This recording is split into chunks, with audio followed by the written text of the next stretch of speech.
I trusted her therapist long before I trusted myself. He was the one person she said helped her heal. I didn't know he was also the one taking her apart piece by piece. The first time I met him, he shook my hand like he already knew who I was. Not from what my wife had told him, but from some quiet category in his mind. The type of man who lets things slip. The type of husband who works too much. The type of problem. His office smelled like peppermint and old paper. There were soft chairs, dim lamps, and that fake, calming music that sounds like water and wind. My wife, Emily, sat closer to him than to me, leaning forward, eyes bright in a way I had not seen in months. She looked alive in there. I tried not to resent the room for that. "This is Daniel," she said, her hand resting on her lap, fingers twisting the silver ring I had given her 8 years ago. "He's been really stressed with work. I thought it might be good if we came together today." He smiled at me like he was relieved I had finally appeared, like I was late to my own relationship. "I'm glad you're here," he said, voice soft and smooth, like he had rehearsed it. "It takes courage to join this process." I nodded, not trusting my own voice. Courage? That was one way to describe it. Another way would be desperation. When your wife starts seeing a therapist alone, you tell yourself it is fine, it is healthy. When she starts coming home with secrets in her eyes and a new kind of distance in her voice, you stop feeling fine. He asked gentle questions. How did we meet? What did we fight about? What did we miss about each other? I watched Emily more than I watched him. The way she came alive when she spoke about the early days. The way her face hardened when she described how I had changed. "He shuts down," she said, looking at him, not at me. "He comes home, eats, looks at his phone, and goes to bed. It is like living with a ghost." It stung because it was true. Work had eaten everything, my time, my patience, my ability to stay present when I walked through the front door. Being called a ghost by the woman I loved felt like standing outside my own life, forehead pressed to the glass. "Do you feel like a ghost, Daniel?" he asked. I swallowed. "Sometimes," I said. "Sometimes I feel like I'm trying so hard not to fail that I forget how to live." He nodded slowly, as if my answer confirmed something he had already suspected. "That is important," he said. "You are trying not to fail. But what does that mean for Emily? For your marriage?" It was a simple question, but it sliced through my defenses. That was his talent. He did not push. He let silence do most of the work. And in that silence, I heard things I had ignored for too long. By the end of that first session, I felt oddly lighter. Not fixed, not forgiven, but seen. He thanked me for coming. Emily squeezed my hand. For the first time in months, I thought, maybe we can fix this. That was the trap. Not his words, not his office, not the way he looked at us with practiced concern. The trap was hope. Hope makes you blind to everything else. After that, things shifted. Emily started seeing him twice a week. One individual session, one couple session. At first, I was grateful. She stopped snapping at me over small things. She started sleeping through the night. The dark circles under her eyes faded. But there were new changes too, subtle at first. She started using phrases I had never heard from her before. Emotional labor, unmet needs, withholding intimacy as a coping mechanism. They did not sound like her. They sounded like a language she had learned in another country, brought home. When we argued, she would say, "That is your projection talking," or "You are deflecting responsibility." She said it calmly, like a teacher correcting a student. It made me feel small. One night, she came home late from a session, later than usual.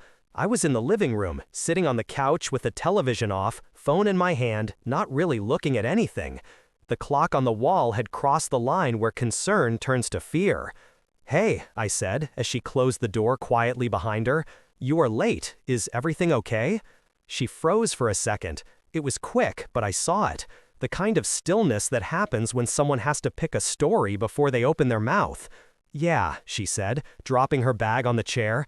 "Daniel had another client before me who ran over. We started late. I should have texted. I am sorry."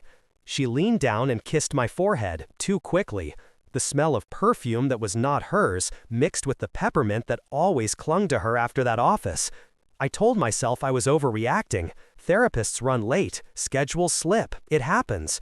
But something small inside me shifted, a hairline crack. As weeks passed, the dynamic in his office changed. It stopped feeling like two of us working with him, and more like him and Emily examining me. Sometimes I caught him looking at her with something extra. Admiration, maybe? Or pride? Or something I could not name yet because I did not want to. He would say things like, "It sounds like Emily has been doing a lot of emotional work," and "Do you think you are meeting her there, Daniel?" Always my name at the end of the sentence, like a weight. I began to feel like the villain in a story they had already outlined between them. She shared things about me in front of him that she had never said to my face. The way I forgot small dates. The way I brushed off her bad days because mine felt heavier. The nights I chose my laptop over her. Each example was a paper cut, individually small. Together, they bled.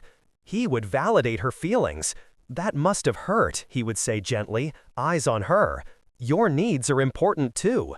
Then he would turn to me. "How does it feel to hear that?" Like being cross-examined in a court where I did not know the laws. That is how it felt. Still, I kept going.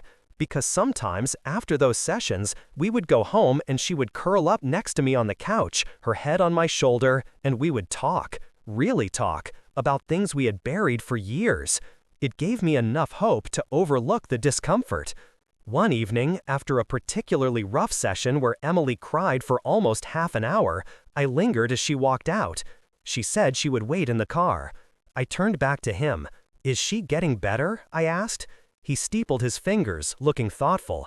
"Healing is not a straight line," he said, "but she is opening up." That is progress. "Is there anything I should be doing differently?" I asked. "At home, I mean."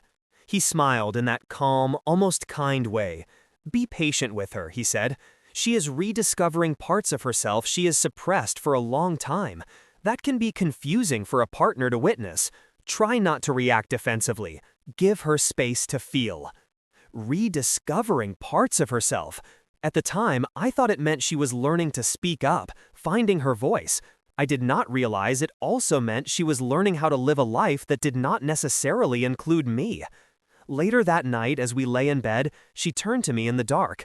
"I know this is not easy for you," she whispered. "What is not easy?" "Therapy. Hearing all that. Being told you are not enough in certain ways." The words landed like stones on my chest. "Is that what you feel?" I asked. "That I am not enough?" She hesitated. That hurt more than if she had said yes. "I feel like I lost parts of myself in this marriage," she said slowly. "Daniel is helping me see that." I stared at the ceiling, the shadows shifting in strange shapes. I wanted to argue, to defend myself, to point out all the ways I had tried. But her voice cracked on the last sentence, and instead I just said, "Okay, if it is helping you, then okay." That was the night I decided to trust him, fully, completely. I pushed down my discomfort, my jealousy, my unease, and I handed him the most fragile thing I had, my wife. The irony is that betrayal never feels like betrayal when it begins.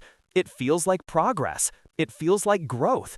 It feels like watching someone you love step into the light while you tell yourself you are strong enough to stay in the shadows.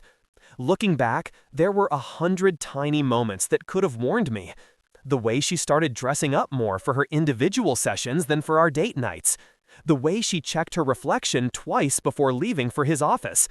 The way she smiled at her phone on nights she told me she was processing homework. At the time, I saw none of it clearly, because I trusted her therapist long before I trusted myself, and he knew it. If you had asked me 2 years ago if I believed in therapy, I would have said yes without thinking. I grew up in a house where nobody talked about their feelings. My father dealt with stress by disappearing into work. My mother dealt with hers by pretending everything was fine. We never had arguments. We had silence. When I met Emily, she was the opposite of that silence.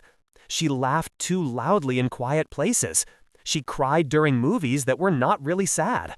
She said things like, "If something is wrong, we say it now. We don't swallow it." We met at a friend's apartment.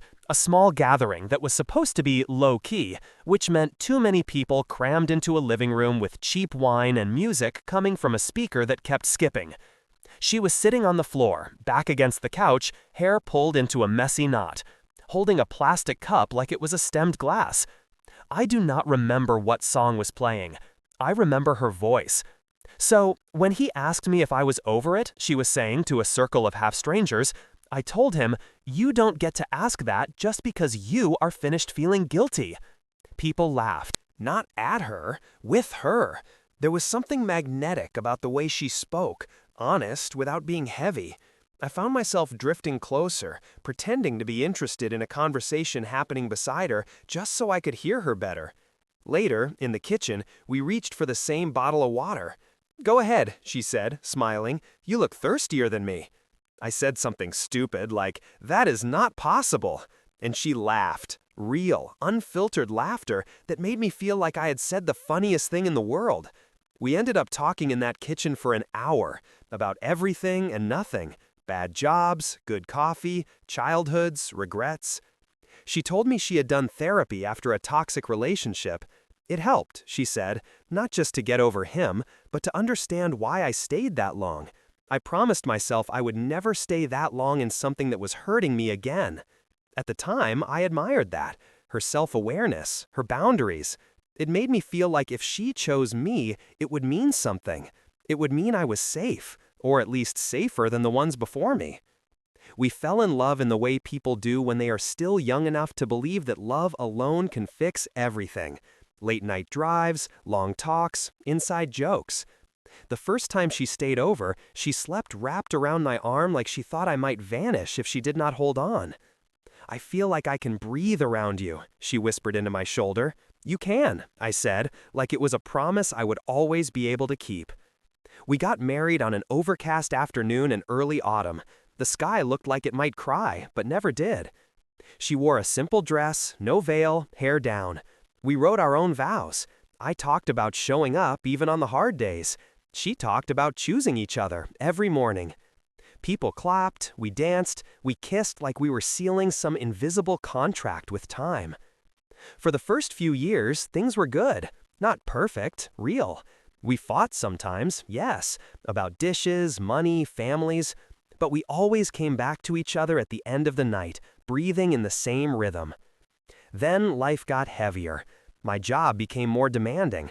Promotions dangled in front of me like keys just out of reach. Late nights turned into normal nights.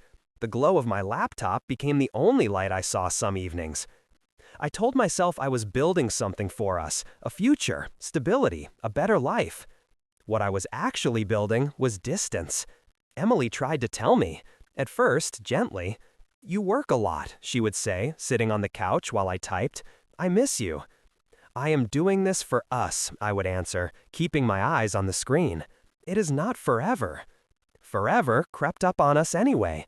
Arguments shifted from soft complaints to sharp edges. "You never listen to me," she said once, voice trembling. "I am listening," I replied, annoyed, glancing at my phone as it buzzed with another work email. "No, you are hearing noise," she said, "not me." I told myself I would do better, that I would take a weekend off, that I would take her somewhere. I even looked up flights a few times. But something always came up. A deadline, a project, an excuse. The turning point came after one brutal week where I barely slept. We had a fight so small it would not make sense to anyone else. She asked me if I could come home early on Friday. I said I would try. Friday came and went. I did not make it home until after midnight. She was already in bed. The next morning, she did not yell. She did not cry. She made coffee in silence. When I walked into the kitchen, she slid a mug across the counter. "I made an appointment with a therapist," she said. I felt something cold in my stomach. "For both of us?" "For me," she answered. "For now." I nodded slowly. "Do you think things are that bad?" She paused. "I think they are not good, and I promised myself a long time ago that I would not stay in something that hurt me without at least trying to fix it." There it was, the old promise from that kitchen years ago, coming back like a ghost. She was keeping it. I was the one who had forgotten. At first, I was almost relieved. If she had someone to talk to, someone who could pull her out of whatever fog she was in, maybe it would take the pressure off. Maybe he would tell her to be patient with me. Maybe he would explain how stress worked, how careers demanded sacrifice. His name was on the card she pinned to the fridge. Dr. Ethan Carter. White card. Simple font. No logo. Just a name, a number, an address. "Do you want me to come with you?" I asked. She shook her head. "Not yet. I need to say some things without worrying about how you will react." That stung. It felt like she was taking a part of herself into a room I was not allowed to enter. But I swallowed it. "Okay," I said. "If it helps you, go." The first few weeks, she came home from her sessions quiet but calmer. She would sit on the couch, legs tucked under her, staring at nothing for a while. "How was it?" I would ask. "Intense," she would say. "But good, I think." I did not push. Maybe I should have. Maybe if I had insisted on knowing more, things would have taken a different path. Or maybe the path was already set the moment his hand shook hers. One evening, she came back with puffy eyes. "Did something happen?" I asked. "I just talked about a lot of stuff," she said, wiping her cheeks. "Old things. Things I thought I was over." "Like what?" I pressed. She looked at me, then away. "Like feeling alone even when I am not physically alone." The words hit their mark, sharp and accurate. "I am trying, Em," I said. "You know that, right?" She hesitated just enough for me to feel the answer before she spoke. "I know you think you are." Later that night, lying in bed, I listened to her breathe and wondered how someone could be so close and still feel so far. It was like we were sleeping at opposite ends of a long hallway. After about a month, she told me her therapist wanted to meet me. "He thinks it might help if you come in for a session," she said carefully. "No pressure, only if you are open to it." Of course I was. I wanted to understand what he was telling her. I wanted to know how he saw me.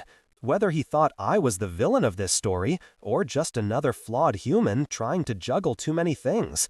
That was how I ended up in his office, sitting in the soft chair, smelling peppermint and old paper, listening to his calm voice as he dissected my marriage in front of me. He asked the right questions. He nodded at the right times. He made me feel like I was part of the solution, not just the problem.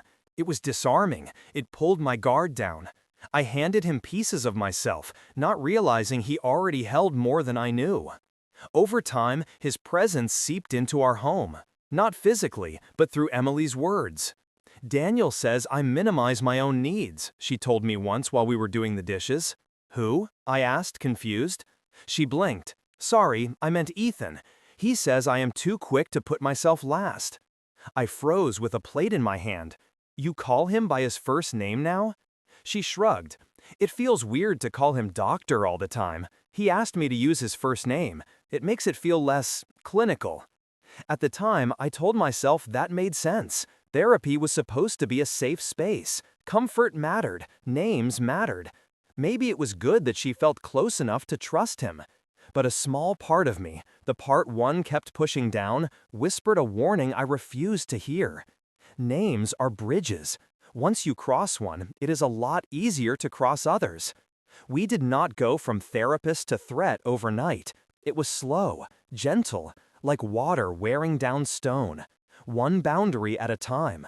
By the time I realized how far things had gone, he was not just in her head, he was in her heart, and he was already tearing mine apart. The unraveling did not begin with a fight, it began with a whisper. Late one evening, Emily stepped out onto the balcony with her phone. I could see her through the sliding glass door, standing under the soft patio light, her face tilted just enough that I could not read her expression. She was talking quietly, the way people do when the conversation feels intimate rather than secretive. But intimacy can be more dangerous than secrecy. It hides itself better. I knew I should not listen. I told myself I was respecting her privacy. But privacy has a way of turning into paranoia when you have already begun to feel like an outsider in your own marriage. So I opened the door just a crack, just enough to hear her say one sentence that planted itself in my spine like cold metal. "No, I didn't tell him yet. I need to find the right moment." My heart dropped. I closed the door quickly before she could catch me listening and went back to the kitchen, pretending to rinse a dish that was already clean. She walked in minutes later, brushing her hair back, eyes soft and distant. "Who were you talking to?" I asked casually. She froze for a fraction of a second, the same way she had the night she came home late. Then she smiled lightly. "Just Mia, she is going through stuff." I nodded slowly. "What kind of stuff?" She shrugged. "Relationship drama, you know how she is." Mia had been married for 6 years. As far as I knew, she was stable, calm, and not prone to calling my wife at 10 at night sounding like she was confessing something. The lies sat between us like a third presence. Still, I said nothing, because at that point, I still believed the danger, whatever it was, came from her. I had not yet realized that danger sometimes comes wearing a therapist's smile. The next sign was small, but it stayed with me. During a couples session, he asked Emily to describe a moment in our relationship where she felt unseen. She talked about an argument we had months earlier, something I barely remembered. He nodded with such empathy, it made me feel like he had lived through it with her. Then he turned to me and asked, "How does her pain land on you?" It was a fair question, but the way he said it made me feel like the answer had already been determined, like he was leading me somewhere he wanted me to go. "It hurts," I said, "that she felt alone. I did not know she was hurting that much." "And now that you do?" he pressed gently. "I want to do better," I said. "I want to show up more." "Wanting," he said softly, "is the first step, but Emily needs consistency, not promises." My jaw tightened. He said it like I was a child who kept failing chores, not a man trying to save his marriage. Emily looked down, embarrassed, or guilty. I could not tell which. Driving home that day, she stared out the window in silence. I felt like I was losing her one session at a time. Another week passed, then another. One Thursday night, I woke up at almost 2:30 a.m. and noticed her side of the bed was empty. The blanket was pushed back, still warm. I got up, rubbing my eyes, and found her in the living room, sitting on the couch with her phone in her hands, screen glowing blue against her tired face. She flinched when she saw me. "Couldn't sleep?" I asked. "Yeah," she whispered. "Bad dreams." I sat beside her. "Do you want to talk about it?" "No," she said, too quickly. Then she softened. "Not yet. Maybe in therapy." There it was again, that invisible rope pulling her away and toward him. I leaned back on the couch. The clock ticked. The air felt thick. "Emily," I said quietly. She swallowed hard. Her voice cracked when she answered, "I don't know." Those 3 words shook me harder than any argument could have, not because of what they meant, but because of how gently she said them, like a truth she had practiced saying out loud. Over the next few days, the signs became harder to ignore. She dressed differently for therapy, cleaner lines, softer colors, more makeup. She denied it was intentional, but she also avoided my eyes when she said it. She guarded her phone like it was fragile. She set new passwords. She laughed at messages she would not let me see. She started coming home with phrases that didn't sound like her, phrases wrapped in his tone. It is important for me to honor my emotional boundaries. I need space to understand my truth. Our marriage dynamic is too tied to old patterns. I tried to be supportive. I really did. I told myself this was the healing process. I told myself this was temporary.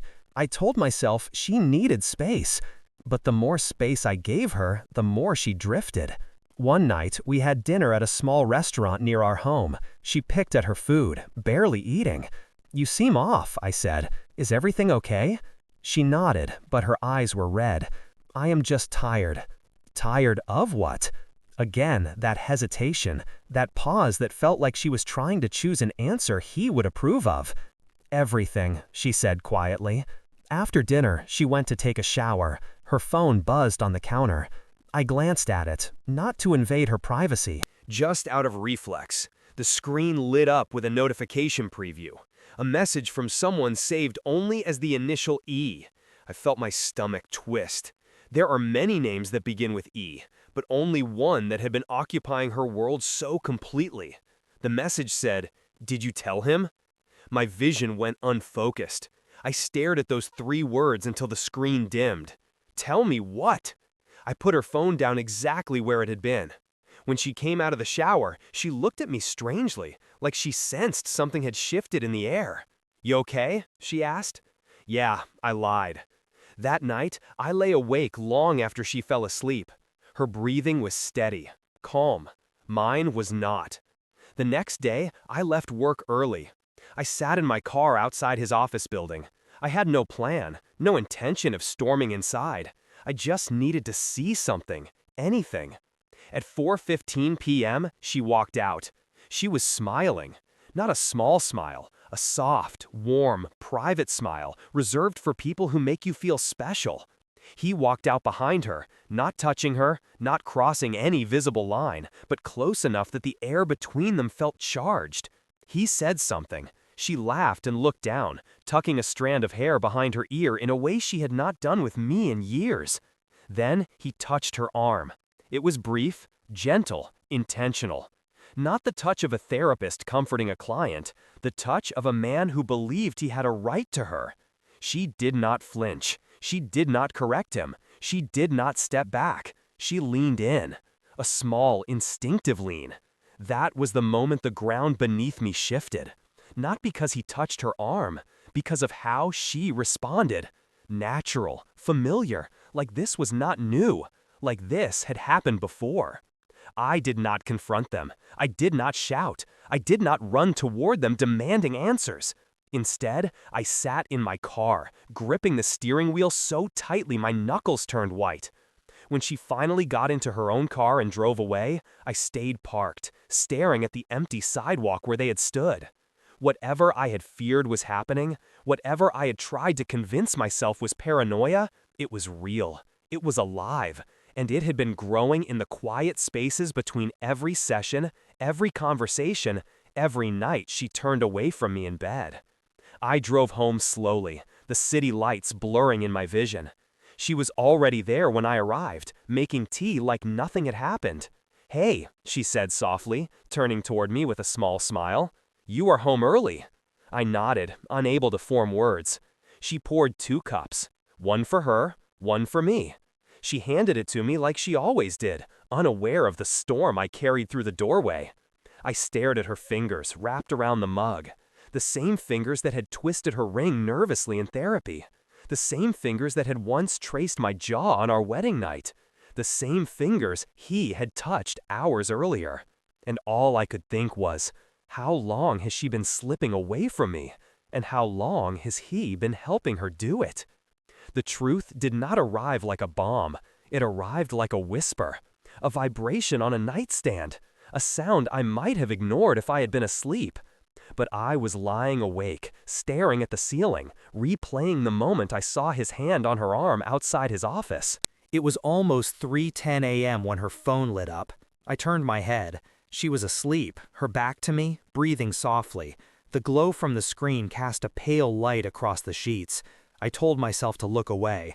I told myself this was crossing a line. But sometimes the line has already been crossed. You are just the last to know. The message preview was short. I miss you already. No name, just a number. But I knew the cadence of that kind of sentence. I knew the tone. And I knew that no friend, no coworker, no sibling texts something like that at 3 in the morning. My hands went cold. I stared at it until the screen dimmed again. My heart was pounding so hard I could feel it in my throat. I reached out, not touching her, but hovering close enough to feel the warmth of her skin. She looked peaceful, safe, like nothing inside her world was breaking. But mine was. I stood quietly, walked to the bathroom, and locked the door. I sat on the edge of the tub with my head in my hands and tried to breathe. I thought about the therapy sessions, the new phrases she used, the private laughs, the messages from E, the touch on the sidewalk, the way she leaned in when he spoke. Every moment that I had dismissed as tension or coincidence rearranged itself into a new shape, a shape I recognized, a shape I had prayed I would never see. I splashed water on my face. I looked at myself in the mirror. My reflection looked older than I remembered, tired, hollow. The kind of man whose wife had already left him in every way except the physical. When I walked out of the bathroom, she stirred in bed. "Everything okay?" she murmured, half asleep. "Yeah," I whispered.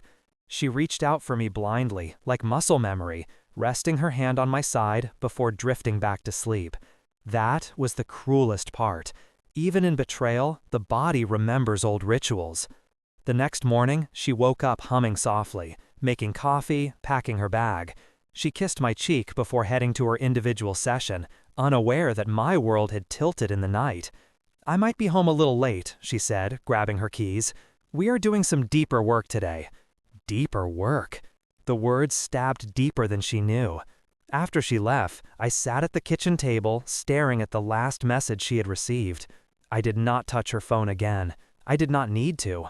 The sentence was carved into my mind. "I miss you already." To confirm what I already suspected, I needed more than guesses. I needed something undeniable. Not because I wanted to catch her, but because I wanted the truth to stop tearing me apart in fragments. So I did something I never thought I would do. I followed her. Not close enough for her to notice, not close enough to make it obvious. I stayed back, letting 2 cars slip between us. She drove to his office, parked, sat in her car for a moment, adjusting her hair in the mirror. She smiled at her reflection. The same smile I saw on our wedding day. She stepped out and walked to the building. Ethan opened the door before she even knocked. He was waiting for her. He said something quiet. She laughed. They walked inside together. My breath caught in my throat. I sat there gripping the steering wheel, forcing myself not to lose control. I had always imagined cheating as something violent. Something loud, a fight, a confrontation, a scream. But this was quiet, too quiet. A quiet that felt intentional, a quiet that felt intimate. I waited in the car for almost an hour. I did not know why. Maybe I was hoping she would walk out early. Maybe I was hoping he would. Maybe I was hoping something would happen that would prove I was wrong. Nothing did. Eventually, I drove home. I paced the living room, checking the clock every few minutes. When she finally came back, her face was soft, peaceful, lighter. "He wants us to do another couple session next week," she said, taking off her coat. "He thinks we are making progress." Progress. I wondered if she knew how easily that word could break a person. That night, something happened that shattered whatever denial I had left. She fell asleep early. Her phone buzzed again around midnight. I did not look at it. I was done chasing clues. Instead, I stared at my wife lying next to me and realized I did not know her at all anymore. At almost 1 a.m., she mumbled something in her sleep. It was soft. It was tender. It was devastating. She whispered his name, not mine, his. I sat up slowly, breathing through the sharp ache inside my chest. I wanted to wake her, shake her, demand answers, but the truth was already in the room. It was in her voice, in the way she curled toward the empty space on her side of the bed, in the way her lips formed a name that did not belong in our marriage. I got out of bed and walked into the hallway. The air felt heavy. My legs trembled. I leaned against the wall and closed my eyes. I needed evidence, real evidence, proof that would silence any doubt, proof that would stop the part of me that still wanted to believe this was something smaller, something salvageable. The next morning, I waited until she left for work. Then I opened our laptop, the one we occasionally shared. I was not looking for anything in particular. I just needed a starting point. I clicked on her cloud folder. It loaded automatically. A new audio file sat at the top of the list, untitled, dated the day before. I felt the blood drain from my face. My hands shook as I pressed play. At first, there was silence. Then the faint sound of breathing, movement, a soft laugh, not Emily's, his. Then her voice, low and warm, in a tone I had not heard in years. "You shouldn't say things like that." "Why not?" he whispered. "Because you are my therapist. And you are more than that," he whispered back. The audio cracked slightly, as if she had pressed her phone accidentally, recording something she didn't mean to capture. "Does he know?" he asked. "No," she breathed. Then the final blow. "I don't want him to." I stopped the audio. My vision blurred. My body felt weightless and heavy at the same time. I replayed the last 3 seconds again. I don't want him to. That sentence sank into me like a stone. In that moment, everything inside me went still. I finally had it. The truth. Undeniable. Unmistakable. A betrayal spoken in her own voice. A boundary broken in his. The worst part was not the affair itself. The worst part was realizing she didn't want me to know. She wanted the lie. She wanted him. And she wanted me blind. Standing there, holding the evidence in my hands, I finally understood the shape of the story I had tried so hard not to see. This was not emotional confusion. This was not therapeutic dependency. This was not a misunderstanding twisted by insecurity. This was an affair, a deliberate one, a chosen one, and it was happening with the one person I trusted to help us. I closed the laptop and sat on the edge of the bed, the audio replaying in my mind like a looped nightmare. When she came home that evening, she kissed my cheek the same way she always did. I did not move, I did not speak, because something inside me had already broken, and what breaks quietly usually breaks forever. The moment of confrontation didn't explode in one instant. It built itself quietly, layer by layer, the same way betrayal had built itself in the shadows of our home. By the time I reached the point where I could no longer carry the truth alone, I was already hollowed out. The morning after I heard the recording, I woke before Emily. I lay beside her, watching the early light spill across her face. She looked peaceful, innocent, the kind of softness that once made me feel lucky to wake up beside her. Now it felt like a lie my eyes were trying to swallow. When she stirred awake, she smiled faintly and whispered, "Morning." I swallowed 1,000 things I wanted to say. The truth pressed against my teeth, but I held it in. Not yet. Not while her eyes were still brimming with sleep. "I'm heading in early," I said instead, standing from the bed. "A long day at work." She nodded, stretching her arms. "Okay, be safe." Be safe. The words had changed. They felt routine now, not caring, scripted, mechanical, a placeholder for something real. I drove, but not to work. I parked in an empty lot near the river. I needed the quiet, the space, the cold morning air. I needed to think without the walls of our home pressing against me. Part of me wanted to confront her immediately, play the recording, watch her face crumble, hear her explanations, her denials, her apologies. But another part of me, a part one barely recognized, wanted him there. I wanted to look both of them in the eyes at the same time and see who flinched first. There are betrayals that feel personal and betrayals that feel orchestrated. This one felt like a performance they had rehearsed without me, a script I had been forced into as the fool. By 11:30 a.m., I had made a decision. I drove to his office. The receptionist looked up from her desk, startled. "Hello? Do you have an appointment?" "No," I said. "I need to speak to Ethan."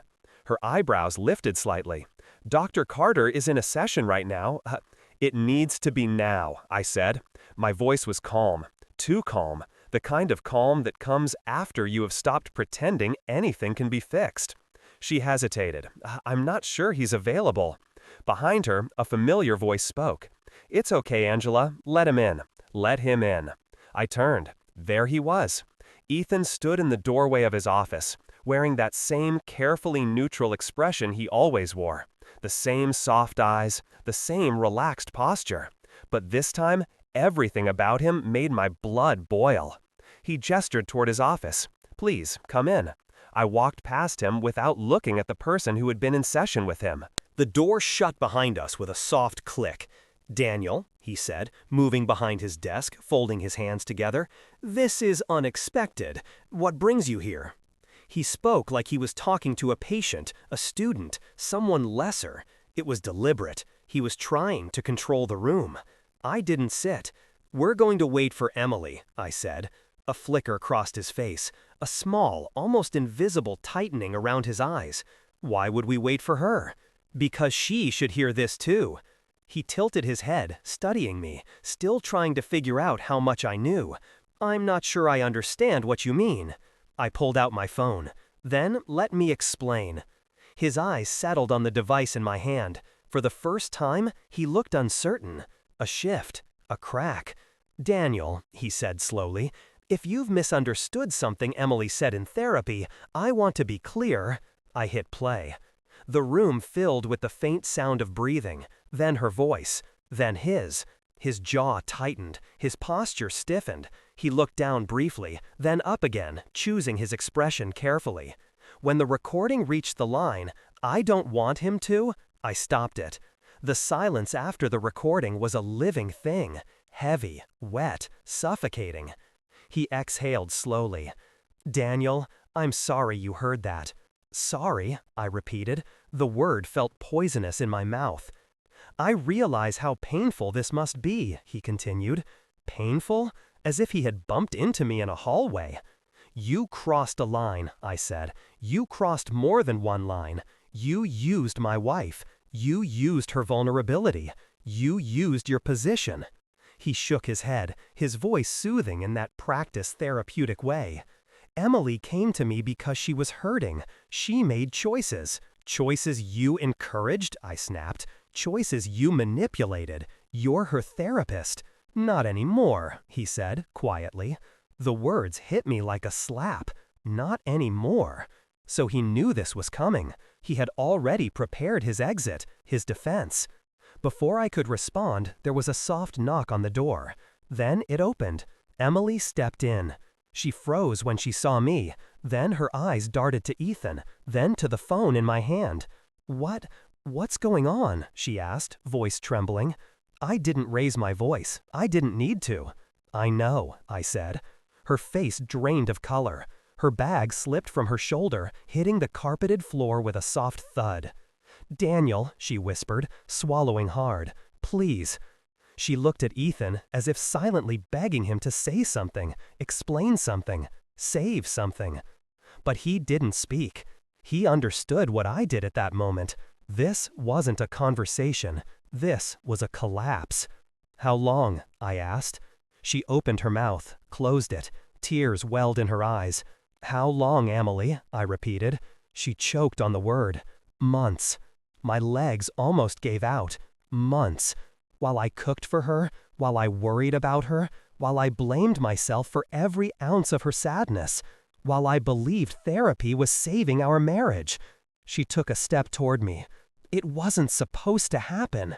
"But it did," I said. Her voice cracked. "I was lost. I didn't know who I was anymore.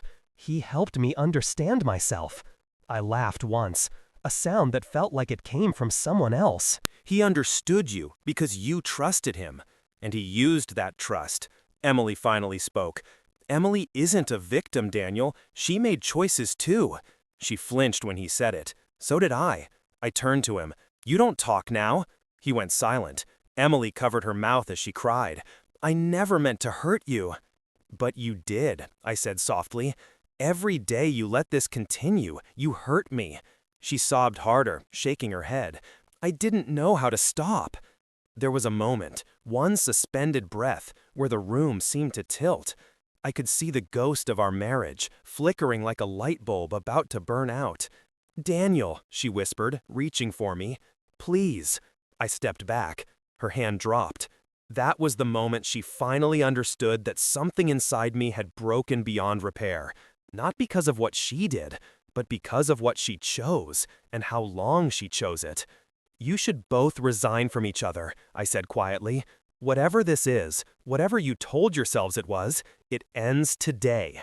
Emily cried harder, struggling for breath. Ethan looked defeated, but not devastated.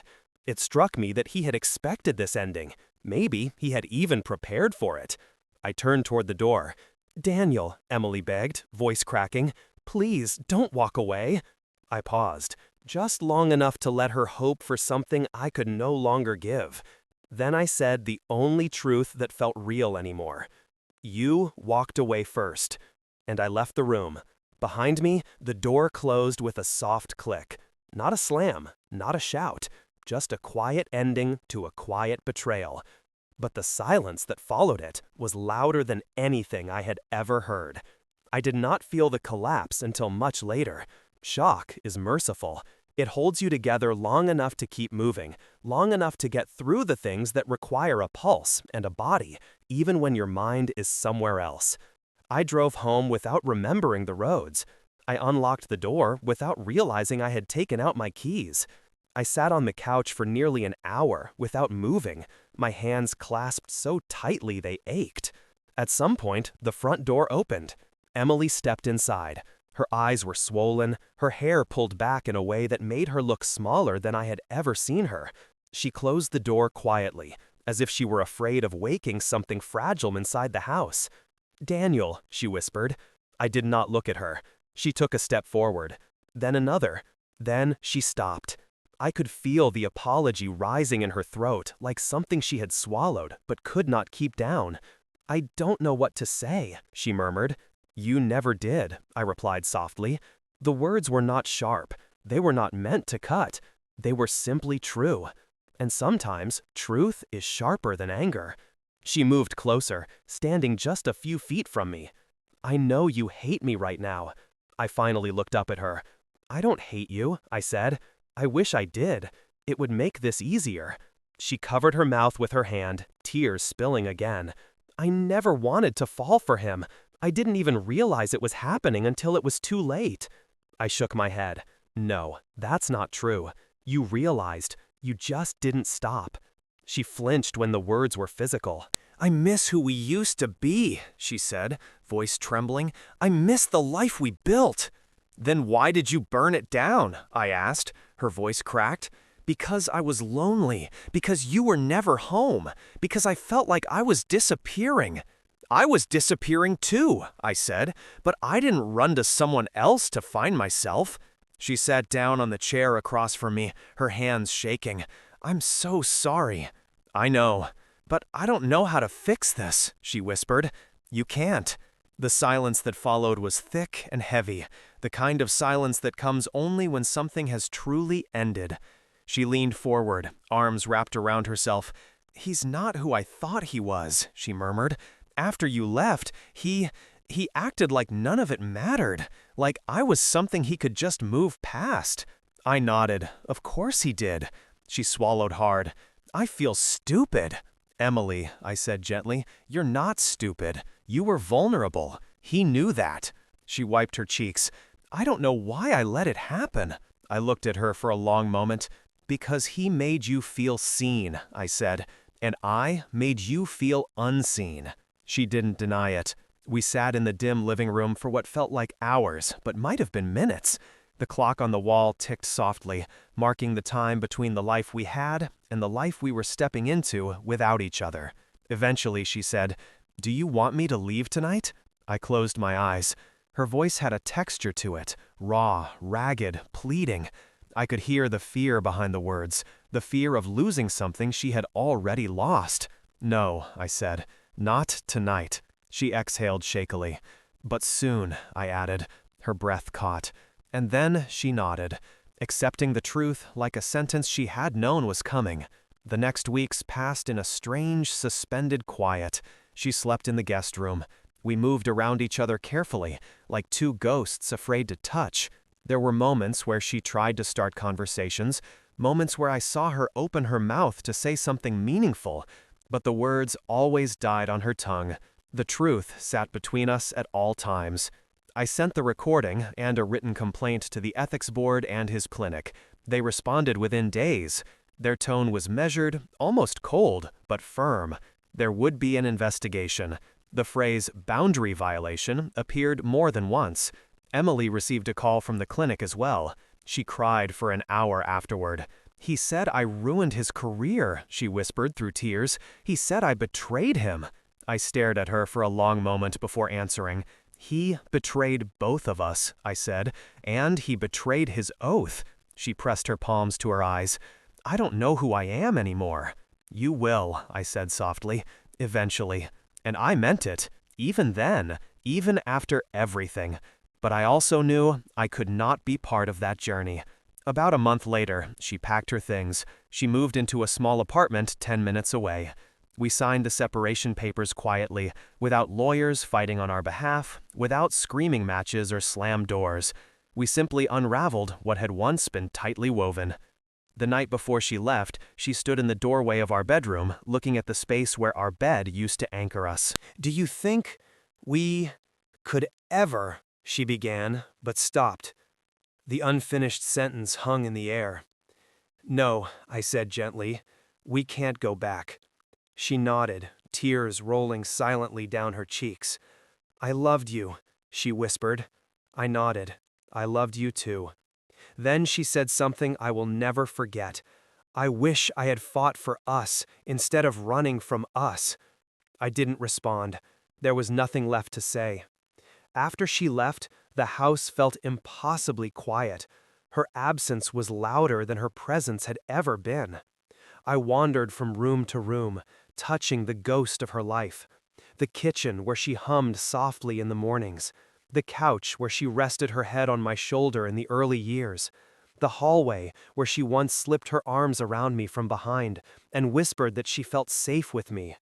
All of it haunted me. But slowly, so slowly it was almost imperceptible, the quiet began to change. It stopped feeling like an open wound. It started feeling like a clean one. Painful, yes, but healing. I learned to cook for myself. I learned to sleep without reaching for someone who wasn't there. I learned to breathe in a house that no longer carried her perfume. I learned that grief comes in waves, not to drown you, but to reshape the shoreline of your life. The last time I saw her was almost a year later at a grocery store. She looked fragile in a way that made my chest tighten. Older, tired, like someone who had learned her lessons the hardest way possible. She saw me. Our eyes met. Hi, she whispered. Hi. We stood there for a long moment, not as husband and wife, not as enemies, not as strangers exactly, but as something in between. I'm sorry, she said quietly. I know, I replied. She nodded once, then walked away, disappearing behind a row of shelves. I didn't call after her, I didn't watch her leave. I simply turned and walked in the opposite direction. Because some endings don't need closure. Some betrayals end not with forgiveness, but with understanding. And the understanding I reached was this. People don't always cheat to replace you. Sometimes they cheat to replace the version of themselves they can't face.